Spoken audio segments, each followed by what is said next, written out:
Hey everybody, this is Alex Merced from alexmercedcoder.com, and this is my first live stream regarding coding.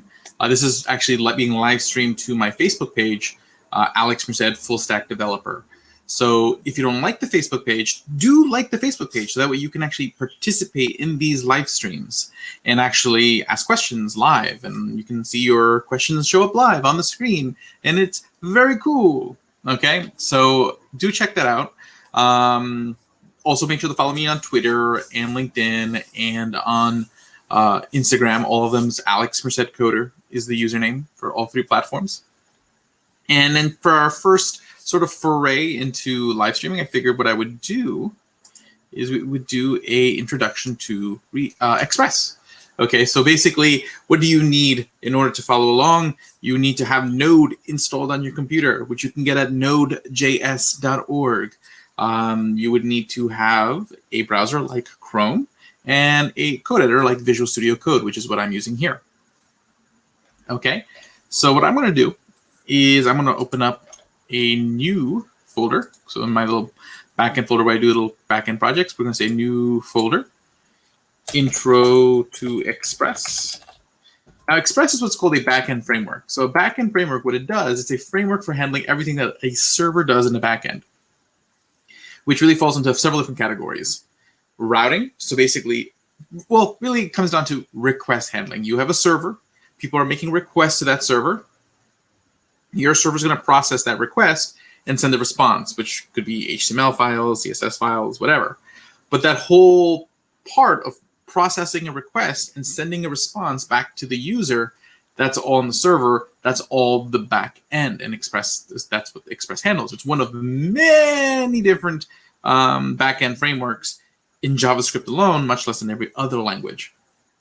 Although Express is by far the most popular back end framework in JavaScript. So in that case, we're going to go into this new folder, Intro to Express. I'm going to open up my terminal in there. And always the first thing you want to do when you're working in a Node project is have your start up a new Node project.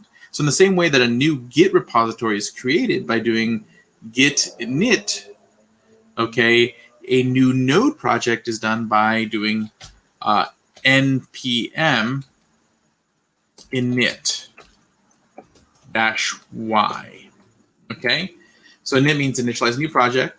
Now, if you don't put the -y flag, it's going to ask you a bunch of questions, which you can do or don't, you know. But if you hit -y, it just hits yes to all of them and accepts all the defaults, which saves you a lot of time. So I do npm init -y, okay, and it's installed, okay, or it's been initialized. And what that does, it creates a package.json file.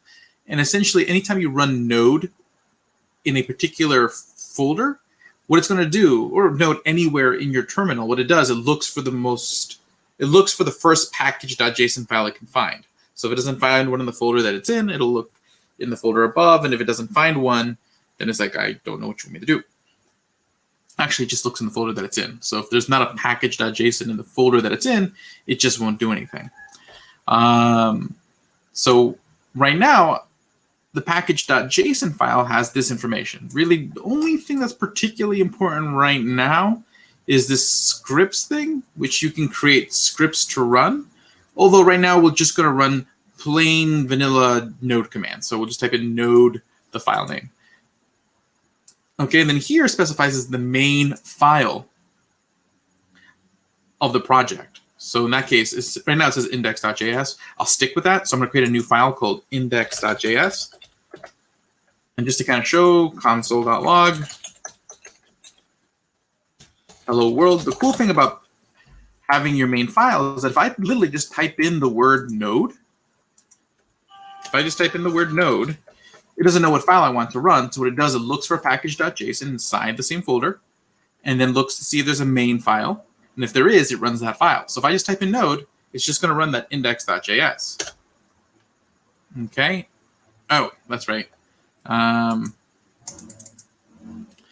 It's going to open up the REPL. My bad. Exit. Okay, or quit.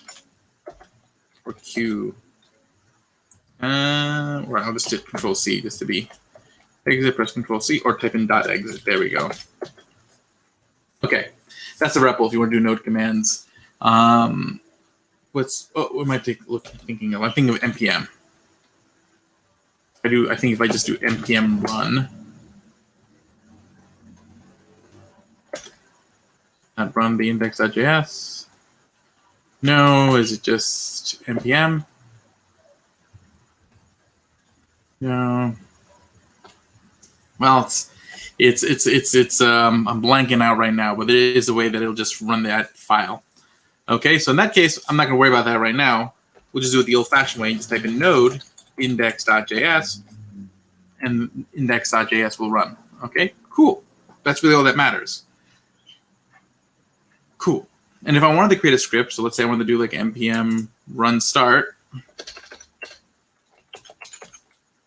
I could just change this and just make this like node index.js. Okay, and you can kind of pre-build commands. It's useful when you have like really long commands. If you're just doing like node index.js, you really don't need to make a script for that. And you can make as many scripts as you want. It's pretty cool. Cool. The other thing that the package.json file does, it keeps track of your dependencies. Okay, so basically you're going to bring in other libraries because NPM, the node package manager, basically has this online directory. Okay, this online directory of other libraries and packages you can use in your code. Okay, so if I wanted to use something like Express is a library that we can pull in, I would have to type in npm, have to be in the folder where my package.json exists. Okay, so I can install it for that project. So I would type in npm install, and I would type in Express. Okay, and if I type in npm install Express, it'll just install. And there you see it installing. Whee! And again, if you're watching, feel free to leave comments. I will be able to see them. Okay, and if there's questions, I can answer them along the way. Cool, cool, cool, cool. Now that is good. So you can see how this new section dependencies shows up. And in that section, we see Express. That means we've installed Express. Good. The great thing about that is now, because when you install a dependency, this new folder here gets created called node modules. And it has all these things that you've installed. But it can get pretty big. So if you wanted to send this whole thing to somebody else so that way they can try out your code, that'd be a lot of files to send over. And that's a lot of files to go upload to GitHub. So people usually don't send node modules. They don't send this folder. I can literally just delete this folder. Okay, move the trash.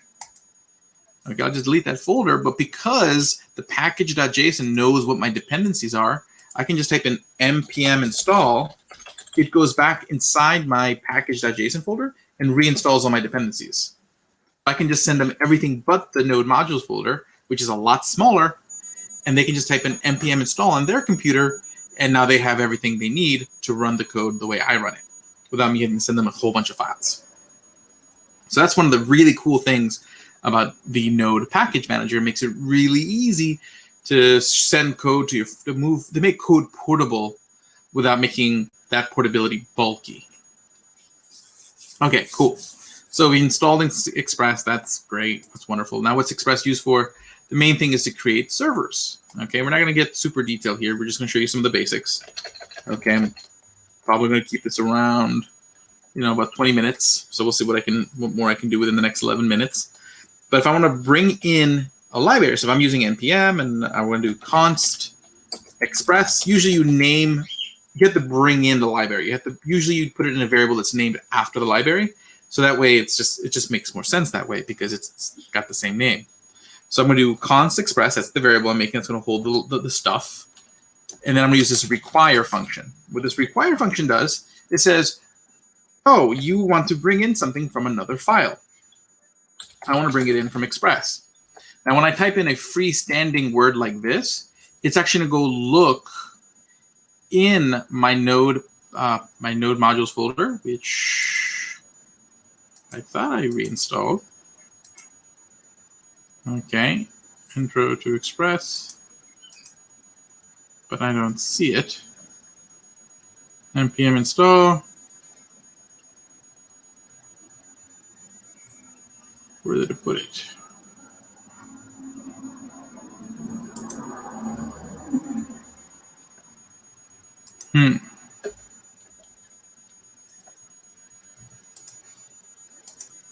Where did my node modules folder go? On 126 packages. I guess I'm try to install it again. So I'll do this. I'll do npmi. npmi and npm install are the same thing. The idea is that there should be a node modules folder added into my intro to express folder when I run that. And it is not doing it. Or at least I'm not seeing it. Okay, so found 0 vulnerabilities. Okay. Go back to the package.json. That's the lock.json. Package.json, dependencies, express. I've been aiming the way, well, just to be 100% sure that this is working the way I want it to work, I'm just going to install express explicitly, just in case. Okay. And we'll see here. Maybe the folder is just hidden for whatever reason, which seems to be the case because, again, this folder is just not showing up there. But it definitely just installed. And I'm in the right folder. See, backend intro to express. That's the folder that I'm in. Okay, so in that case, this code should work. So, but basically what it does, it looks inside that node modules folder and looks for the folder that's called express, then looks inside that folder's package.json, looks for its main file, and then looks for whatever that main file is sending out. Okay, how do you send stuff out? You use this thing called module exports. That's what that's for. Okay. And I hear that there's possibly feedback in the background of the Facebook stream. I'm not sure where that would be coming from, but I will have to listen to the stream after the fact to figure that one out. Okay, cool. Now let's see here. Const express require express. So that's what that does. Now express has a basically can be used as a function. So usually what you do is you do this const app. So you're gonna make a variable called app. Could be called whatever you want. And you use express, and express is a function. And what it does, it's going to load up this object with all these functions into app. And you'll be able to use those to create everything you need for your server. Okay, so again, just to kind of walk through this, we create a variable, we store the contents of the express library in that variable. The express library in itself is a function. So we invoke that function and store the contents in this variable called app. That's just a typical way you do it. Okay, and then what happens is we want to actually create a server. That's what app.listen does. What app.listen says is listen to this port, listen to see if anyone sends a request to this port, and if they do, handle it. So we're going to do 3,000. That's typically what you use. Usually anything above 2,000, you're safe. Everything below that might be used by something else typically. I mean, the ones you definitely don't want to use is 80, because that's where all HTTP traffic goes through, and 443, because that's where all HTTPS traffic goes through. Those you always want to avoid for development purposes. Okay. But basically we say, hey, we're going to listen to port 3000, and if the listening, so if the server starts up successfully, we can put in a callback for what happens when the server starts listening. So that's what this callback does. So I'm just saying a console.log hello. Okay, save. Okay, and then we'll run the server. So node index.js. Let's see if it works. And it works. So that's the server's running because we see that the hello popped up. That's what we said what would happen if the server starts running. So now we need to switch over browser. So give me a moment to switch screens. Okay, so I'm going to switch over and start sharing my internet browser. Okay, there we go. So I'm switching over to the Chrome. And now if I go to localhost 3000, see, I get this cannot get. That's not a bad thing. I haven't actually said what happens when you go to localhost 3000 yet. So of course it's saying that. But the benefit is I know that the server is running. Okay, because if I go to localhost 3001, where I don't have a server running, look at the difference in response. I get this site can't be reached. Okay, here I get cannot get. This just means that the server received the request, just doesn't know what to do with it. Okay, so now let me switch back to VS Code. Okay. And let's see here. Now, so basically, once you have actually a server that's listening, what you want to do is create routes. So routes are the things that say, when this request comes in, what do we do? For now, I want to keep it simple. Generally, when you type a URL in the browser, it's always automatically what's called a GET request. So we're going to do app.get, meaning this is a route that handles GET requests to this endpoint. So first, we have to describe what the endpoint is. So we'll put slash. Slash just means the root. So that means without anything, just the root URL. So localhost 3000. Okay, and then after that, we put a callback to describe what we do. We have two objects, the request object, which you can call whatever you want, and the response object, which you can call whatever you want. Typically, you just do rec res. It's just easy to type. So request response. Okay, and the request object usually has a bunch of information about the request. So that way you can grab information that the user has sent to you in different ways. And the response object usually has a bunch of functions that allows you to respond to that request. Okay, so the simplest thing I can do is I can do res.send. Res.send is just saying, I'm taking the response object and I'm saying I want to send a message back. So I'll say, hello world.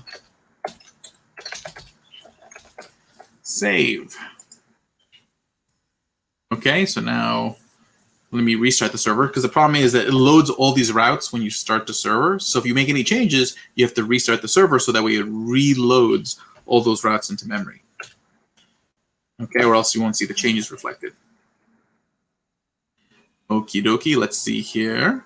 So the server starting again, because there we see our hello. We said when the server starts, run hello. And now let me switch back to Google Chrome. So let's see here. Google Chrome. Okay, and now I'm going to re-go to localhost 3000. So now we should get a different message. And see, we get hello world now. Because basically what happened is that the server received a request. It was a GET request because all requests from the URL bar. So anytime we type in anything here, it's a GET request. There are other types of requests. You just have to make them in different ways, which is a discussion for another day and another time. And then it basically looks up all of the routes that we've programmed and finds one for the root, which means nothing special. You know, there's no slash anything here, and handles it.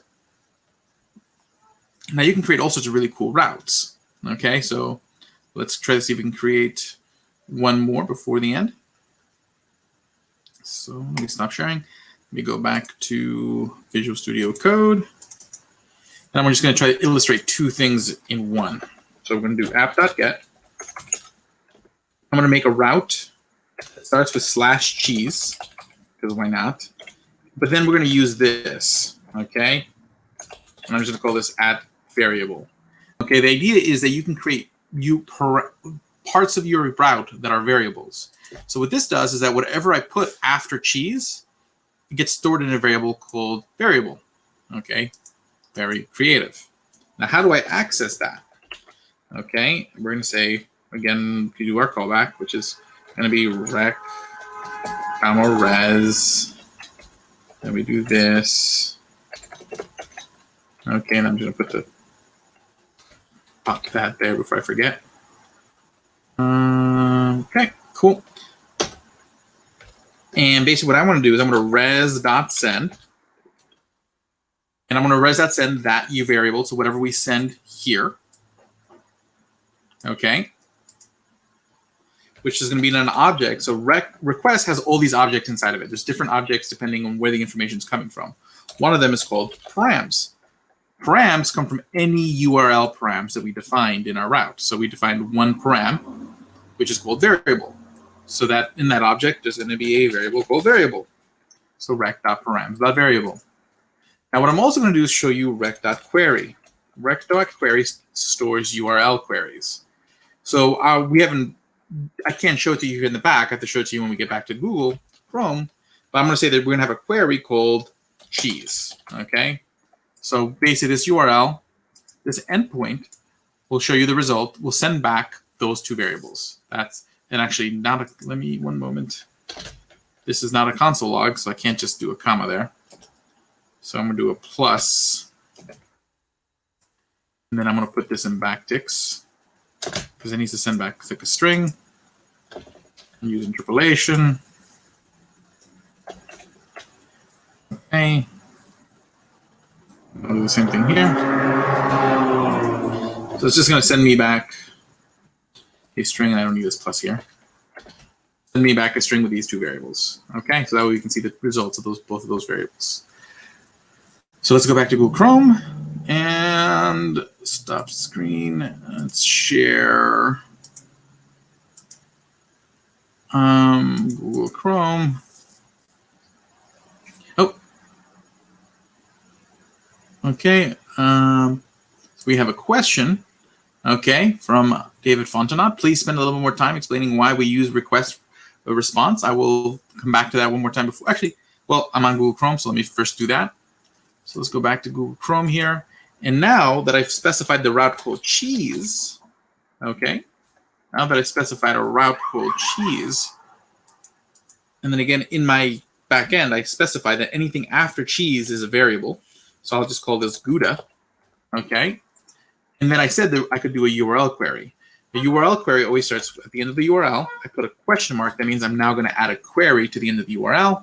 And then I can literally put in anything I want here. So we specifically mentioned that we're going to query something called cheese. So I can just say cheese equals Munster. So this is the key, cheese, and this is the value, Munster. So I'm saying, okay, I want to go to this endpoint, and I want to send the query of cheese equals Munster. So now when I hit enter, can I get cheese? Oh, I have to restart the server.